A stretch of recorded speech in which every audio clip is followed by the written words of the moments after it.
Welcome to voice of chairman. నేను మీ శంకర్ గౌడ్. మన 9 TV తరపున పద్మవిభూషణ్ అవార్డు అందుకోబోతున్న చిరంజీవి గారికి హృదయపూర్వక శుభాకాంక్షలు.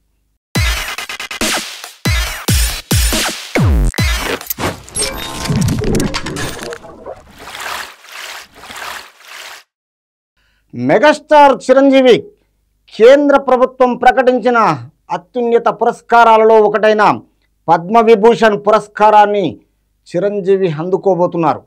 నటుడిగా ఎంతోమంది అభిమానగణాన్ని సొంతం చేసుకున్న చిరంజీవి సామాజిక కార్యక్రమాల్లోనూ విశేషంగా కృషి చేస్తున్నారు. 2006లో పద్మభూషణ్ అందుకున్న చిరంజీవి తాజాగా పౌర పురస్కారాలలో రెండో అత్యున్నతమైన పురస్కారమైన పద్మవిభూషణ్ను దక్కించుకున్నారు.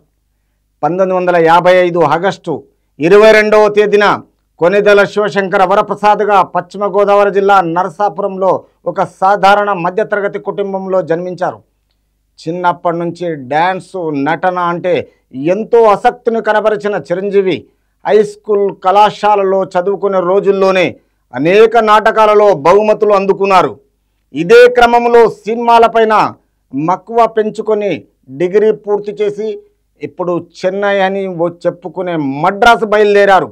మద్రాసులో ఫిలిం ఇన్స్టిట్యూట్ శిక్షణ తీసుకునే టైంలోనే పునాదిరాళ్ళు సినిమాల్లో నటించే అవకాశం లభించింది. అప్పుడు తన పేరును చిరంజీవిగా మార్చుకున్నారు. మన మొదటి అవకాశంగా వచ్చిన పునాదిరాళ్ళు సినిమా కొంతకాలం బ్రేక్ పడింది. అదే సమయంలో ప్రాణం ఖరీదు సినిమాకు ఎంపికైన చిరంజీవి ఆ సినిమాలోని నటించారు. పునాదిరాళ్ళు కంటే ప్రాణం ఖరీదు సినిమా ముందు రిలీజ్ అయింది. ఏ సినిమాలో చిన్న చిన్న పాత్రలు వచ్చినా, నెగిటివ్ రోల్స్ వచ్చినా ప్రతి పాత్రను నటించేవారు. ఆ తర్వాతే తన డ్యాన్స్తో, తన నటనతో తెలుగు సినీ పరిశ్రమ తనదైన స్థానాన్ని సంపాదించుకున్నారు. చిరంజీవి ఖైదీ ముందు చిరంజీవి చేసిన సినిమాలు ఒక ఎత్తు అయితే ఖైదీ సినిమా ఇంకో ఎత్తు. ఆ తర్వాత చిరంజీవిని చేసిన సినిమాలు మరో ఎత్తుని చెప్పాలి. తొలి నాళ్లలో సుప్రీం హీరోగా ప్రేక్షకులందరినీ మెప్పించిన చిరంజీవి తర్వాత మెగాస్టార్ అయ్యారు. ఆ తర్వాత చేసిన సినిమాలన్నీ ఆయనకు మంచి గుర్తింపును తెచ్చిపెట్టాయి.